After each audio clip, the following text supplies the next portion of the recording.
Polda. Pangdam Duko sehat selalu.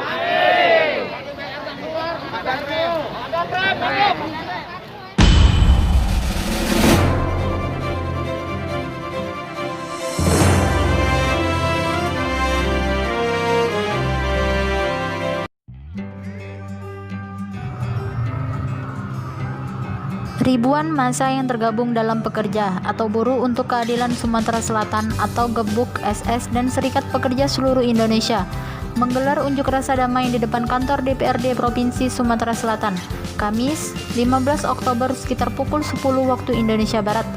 Ribuan massa datang untuk mendesak Gubernur Sumsel mengeluarkan pergub menolak Undang-Undang Omnibus Law Cipta Kerja yang telah disahkan DPR RI. Koordinator aksi, Abdullah Anang mengatakan, mereka menggelar aksi damai untuk menolak Undang-Undang Omnibus Law Cipta Kerja yang telah disahkan DPR RI. Menurutnya, Undang-Undang Cipta Kerja tidak berpihak kepada rakyat, khususnya buruh seperti mereka. Berdasarkan hasil pemantauan, massa datang dengan membawa keranda jenazah bertuliskan DPR sebagai simbol matinya wakil rakyat.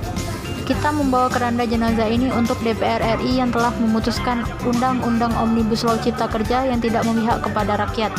Oleh karena itu, dengan memperjuangkan aspirasi ini dapat mengetuk pintu DPR RI lewat DPRD Provinsi Sumatera Selatan dan Gubernur Sumsel. Kita di sini memperjuangkan hak yang sudah dianggap tidak berpihak dengan rakyat, khususnya buruh. Sementara itu, kondisi arus lalu lintas di Simpang 5 DPRD tetap berjalan seperti biasanya. Laporan Robi, Mizon Bule, Kurniawan, dan Uci melaporkan untuk Anda.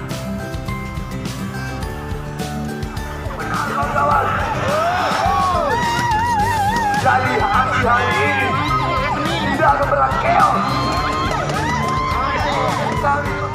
Sudah menyampaikan atau meneruskan aspirasi dari mahasiswa yang ditandatangani surat menyampaikan aspirasi kepada Bapak Presiden, kepada Ketua DPR dan Kementerian Tenaga Kerja agar ikut menolak Undang-Undang Cipta Kerja Omnibus Law. Saya juga berharap dengan kawan-kawan datang jauh dari Kabupaten Lombok Timur, sekiranya Bapak Gubernur dan Ketua DPRD melakukan hal yang sama, yaitu menyampaikan aspirasi kami buruh-buruh di Sumatera. Itulah Dewan Pengkhianat Rakyat. Itulah yang ada di dalam